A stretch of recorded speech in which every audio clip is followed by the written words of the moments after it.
Bienvenido, bienvenida a este nuevo episodio donde estamos caminando juntos para comprender el Sermón del Monte en la presencia del Espíritu Santo. Soy Tania de Isaías 43 y espero que este episodio sea de edificación para tu vida y que sea algo que el Señor escriba en tu corazón, así como posiblemente con los episodios anteriores, que si no los has escuchado te invito a que lo hagas, están todos disponibles en nuestro canal de YouTube.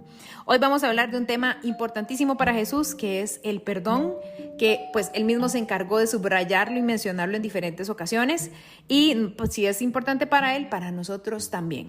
Antes de entrar al tema, vamos a orar para que sea el Espíritu Santo quien guíe todo este proceso y sea Él quien habla en nuestros corazones.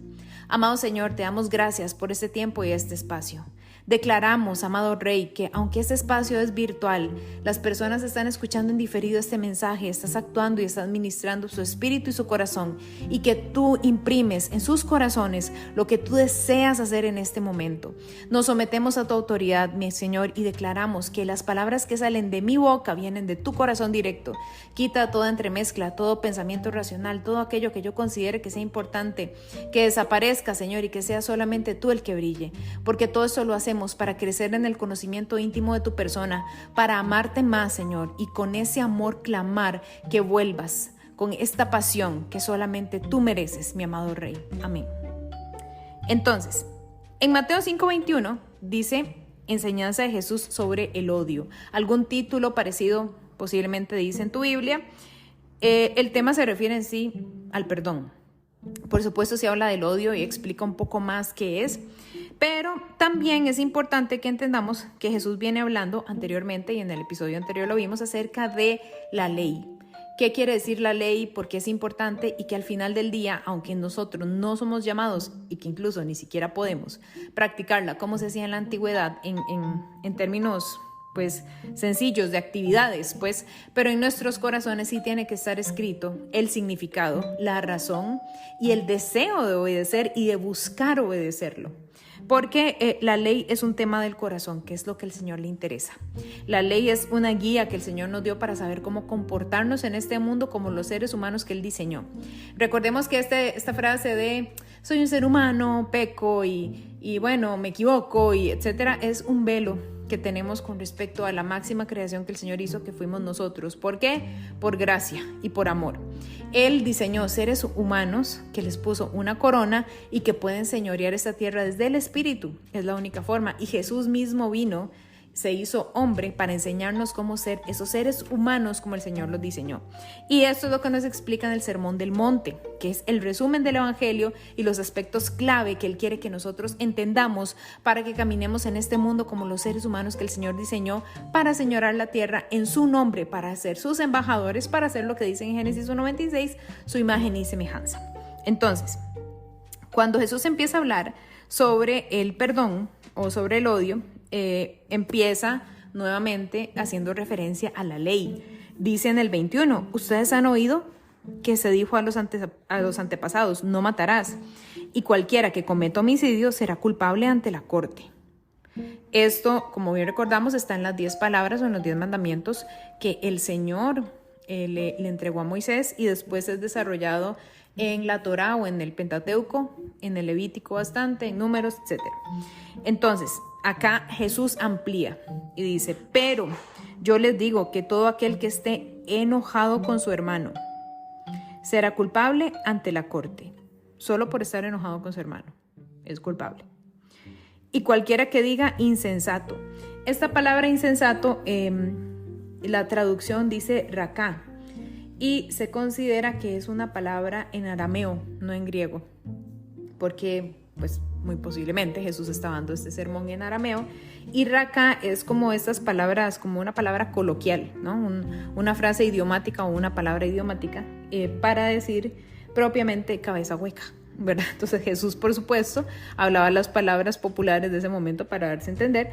Y esta palabra dice que es cabeza hueca, o es usado para expresar desprecio por la cabeza de alguien, su cabeza hablando de su pensamiento o de su cerebro, es decir, considerado tonto, sin sentido común, un bobo que actúa de forma presuntuosa y desconsiderada. Y aquí dice, pero yo les digo entonces, decía Jesús desde el 22, Todo aquel que esté enojado con su hermano será culpable ante la corte, y cualquiera que le diga que es un cabeza hueca o un insensato, porque veamos que dice el significado, que actúa de manera presuntuosa y desconsiderada. Me parece que la insensatez efectivamente sí es una buena traducción de eso. A su hermano será culpable ante la Corte Suprema. Acá donde dice Corte Suprema, la palabra que en realidad está diciendo Jesús es Sanedrín, que era la corte judía. Recordemos que Jesús es un hombre judío del primer siglo, y también que cuando se empezó a traducir la Biblia a diferentes idiomas en los años 1300, 1500, 1600, también existía esta creencia de ya Dios desechó al pueblo judío, ahora somos solamente los gentiles, y todo lo que tenga referencias judías en el Nuevo Testamento fue reemplazado por palabras más gentiles, más cristianas. Entonces es normal que ese tipo de palabras como Sanedrín, sinagoga, etcétera, sea reemplazado por palabras más griegas en latín o pues ya para personas no judías. Entonces sabemos aquí que está diciendo Sanedrín como hombre judío del primer siglo que lees. Y después dice, y cualquiera que diga idiota será merecedor del infierno. Y idiota se entiende como una persona que tiene su pensamiento limitado, que es una persona que no tiene juicio o que actúa pues sin inteligencia alguna. Después dice, cualquiera que sea idiota será merecedor del fuego del infierno. Esto es muy fuerte. Ahora uno dirá, bueno, todas las veces que yo he dicho que alguien es tonto, que es cabeza hueca, que en cualquier palabra o frase que se utilice en el país donde estés o en el lugar donde estés, o que diga, pues yo he dicho idiota muchas veces, ya con eso me fui al infierno. Acá recordemos lo que hablamos en la sesión anterior. La ley se trata de lo que hay en tu corazón. Y aquí Jesús está hablando acerca de lo que hay en tu corazón. Antes él hace la referencia al inicio de la ley, dice no matarás.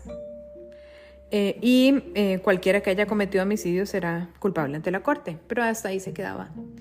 Aquí nosotros tenemos que comprender por qué razón el título de esta enseñanza es Enseñanza de Jesús sobre el odio. Y es que nosotros no tenemos comprensión exactamente de qué es el odio. Por esta ley que estaba escrita de esa manera, cualquier persona pues podía decir, bueno, yo no mato y no he cometido homicidio. No obstante, en mi corazón sentir un profundo desprecio, estar molesta, tener una gran falta de perdón hacia diferentes personas. Y eso, lo que dice Jesús, es que es un pecado igual de grave. Entonces, el perdón, por eso les decía al inicio, esta es una enseñanza acerca del perdón. En el Padre Nuestro, como vamos a ver en unas semanas, Jesús dice, perdona nuestras ofensas. Oren así, Señor, perdona nuestras ofensas, así como también nosotros perdonamos a los que nos ofenden. El perdón es una moneda de dos caras. Y tenemos que entender que no hay tal solamente como pedir perdón y pedir que a mí me perdonen sin que yo no perdone. En las bienaventuranzas dice que bienaventurados los misericordiosos porque ellos hallarán la misericordia. Entonces, nuevamente, Jesús es muy intencional en referirse a que tenemos que perdonar a los demás. No se trata solamente si casualmente elige a alguien idiota, insensato, estúpido. Primero, sí recordemos que eso está mal, ¿verdad? No estoy diciendo que está bien. O sea, en Proverbios 18:21 dice que en mi boca está el poder de la vida o de la muerte, ¿verdad? Hay palabras de vida o de muerte, entonces yo tengo que elegir la vida. Y las palabras ceden derechos legales a cualquier cosa que nos rodee. Entonces, tengo que hablar palabras de vida positivas todo el tiempo.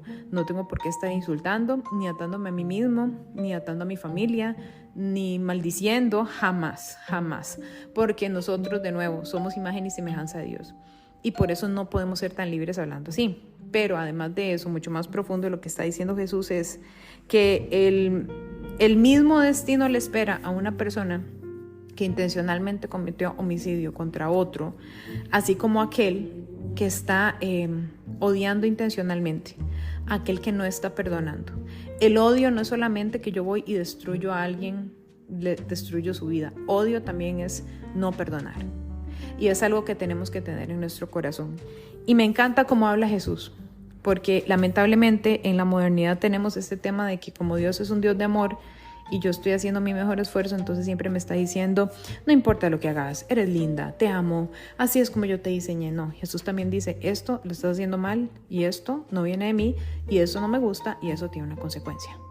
Un Dios que te ama te habla con la verdad. Una persona que te ama te dice la verdad. No te está diciendo solamente lo que quieres escuchar. Y aquí Él está siendo súper claro diciendo que lo que hay en tu corazón, si hay odio, eso tiene una consecuencia, lo tenés que sacar. Tenés que morir a eso. Es un aspecto clave e importante que Él describió en el Sermón del Monte. Por eso, desde este momento tenemos que comprender, primero, es lo que está en mi corazón. Y eso es lo que manifiesto y eso es lo que a Él le interesa. Que eso salga de mi corazón, no solamente si los actos que yo efectúe o no, los actos que yo lleve a cabo o no, porque puede ser que yo no mate y que esté cumpliendo con un mandato, no obstante, mi corazón está lleno de resentimientos. Ahí no lo estoy cumpliendo. Y Jesús lo está ampliando por eso.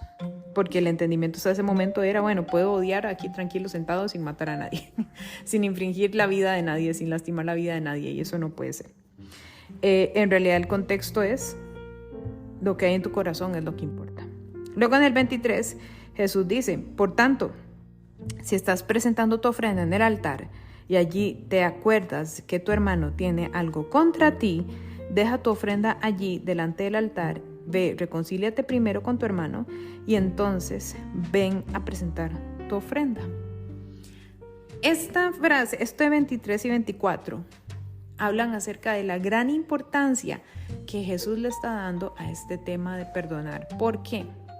Al inicio del Sermón del Monte dice que fue efectuado en un monte de Galilea. No sabemos exactamente dónde. En la actualidad existen teorías de cuál es el lugar, incluso el donde es el más probable. Existe una iglesia construida que en su momento fue financiada por Mussolini. Es el dato histórico del día. Entonces, igualmente, aunque no sepamos bien el monte, sabemos que de Galilea a Jerusalén las ofrendas se presentaban solamente en el templo en Jerusalén. Y esta ofrenda específicamente que Jesús está mencionando se llama Asham. La vez anterior les comentaba que las ofrendas tienen un nombre y un propósito específico que no son traducidos a otros idiomas, ¿verdad? Entonces, esta ofrenda, Asham, quiere decir reparación, repagar o restitución. Es la ofrenda que yo presento a Dios, así como lo estableció en Levítico, cuando yo le hago daño a alguien más. Entonces, ¿qué es lo que estaba pasando y por qué Jesús dice esto? Venís al templo, pones una ofrenda cuando estás en contienda con alguien, pero no vas y hablas con la persona. O sea, un momentico, no vas a venir a poner aquí una ofrenda sin devolverte e ir y hablar con esta persona y arreglar los asuntos con él. Y además, Galilea está a alrededor de 130 kilómetros de donde está Jerusalén. Y el viaje que hacían, por supuesto, lo hacían o a pie, o en burro, o qué sé yo, ¿verdad? En algún medio de este tipo. Entonces, imagínense lo que es hacer ese viaje. Vivo en otro lugar, voy, camino, voy en esa distancia que posiblemente pues no voy a alta velocidad, no van en automóvil ni mucho menos. Entonces, llegar hasta el lugar y decir, no, un momento, yo no he sanado esta situación, yo no la he resuelto con mi hermano, la persona por la cual estoy poniendo la ofrenda. Entonces tengo que, me voy a ir a devolver para luego volverme aquí otra vez y venir a poner la ofrenda. Entonces, ojo lo que está diciendo Jesús, ni piensen que ustedes pueden caminar toda esta distancia y llegar allá y decir, bueno, ya estoy aquí, ni modo, lo voy a hacer. No, es más importante que te volvás todo ese camino de nuevo, que sanes esa situación y que volvás y pongas la ofrenda. Así de importante es lo que Él está dejando ahí en claro. ¿Por qué? ¿Por qué esta ofrenda? ¿Por qué hacer eso? Porque somos imagen y semejanza de Dios. Porque nosotros somos lo que Dios más ama. Entonces, cuando yo estoy ofendiendo a mi prójimo o cuando tengo una situación no resuelta, cuando tengo resentimiento, incluso si es la otra persona que lo hizo, pero yo estoy respondiendo carnalmente a esa situación, yo estoy pecando contra Dios porque estoy pecando contra alguien que es su imagen y semejanza, estoy pecando en contra de alguien que Él ama. Entonces, por eso existe una ofrenda que es para restituir y para reconciliar. Es una ofrenda de reconciliación, ese es el propósito, que nos reconciliemos con las personas, con mi prójimo, porque como dice en Levítico, y lo dijo Jesús, vas a amar a los demás como te amas a mí mismo. Vas a amar al Señor y luego vas a amar a los demás. En eso se resume toda la ley y los profetas, es lo que dice Jesús. Entonces, tengo yo que honrarlo de esta forma. Y posteriormente dice, ponte de acuerdo pronto con tu adversario mientras vas con él por el camino. No sea que tu adversario te entregue al juez y el juez al guardia y seas echado en la cárcel. En verdad te digo que no saldrás de allí hasta que hayas pagado el último centavo.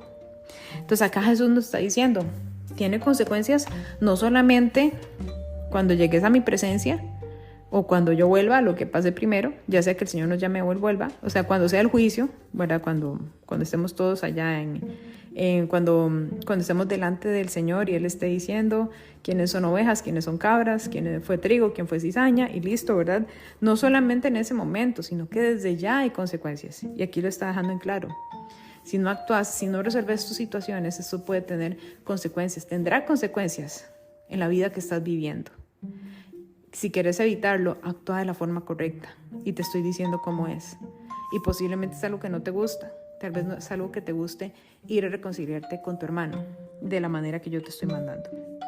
Entonces, hoy que estamos hablando del perdón, tenemos que entender que la ley sigue siendo algo que Jesús menciona y que el perdón es un concepto muy relevante para Jesús porque sabe el daño que causa en nuestro corazón. Por eso son caras de la misma moneda, tanto pedir perdón como perdonar a los demás.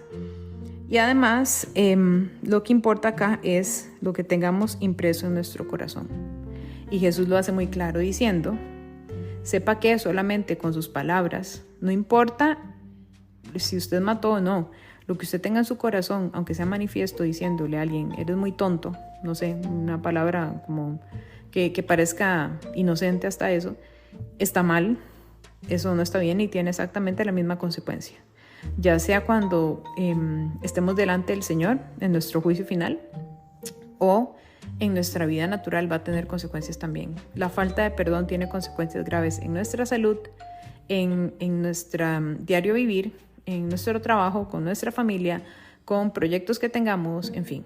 Por eso es tan importante y Jesús acá lo recalca. Hoy meditemos acerca de qué significa esto de odiar genuinamente, qué es lo que yo creo que significa odiar, qué es lo que he pensado todo este tiempo. Tal vez yo me imagino que una persona que odia mata, inicia guerras, es alguien temible, terrible, pero no. La falta de perdón, el resentimiento es manifestación de odio y tenemos que meditar delante del Señor cómo estamos en eso. ¿A quién nos hace falta perdonar? Tenemos que perdonar a todas las personas que en nuestra vida, no importa qué tan jóvenes, qué tan niños, qué tan pequeña la situación, si no hemos perdonado tenemos que hacerlo, porque eso créeme que está en tu corazón aunque ni siquiera te acordes. Y un ejercicio que te comento que a mí me funcionó por mucho tiempo, lo estuve haciendo y el Señor empezó a recordarme muchas cosas. Yo le pedí que me recordara situaciones que había olvidado, personas, para yo pedir perdón, para yo perdonar a esas personas. Es muy relevante. Y cuando lo hagas, hace esta oración.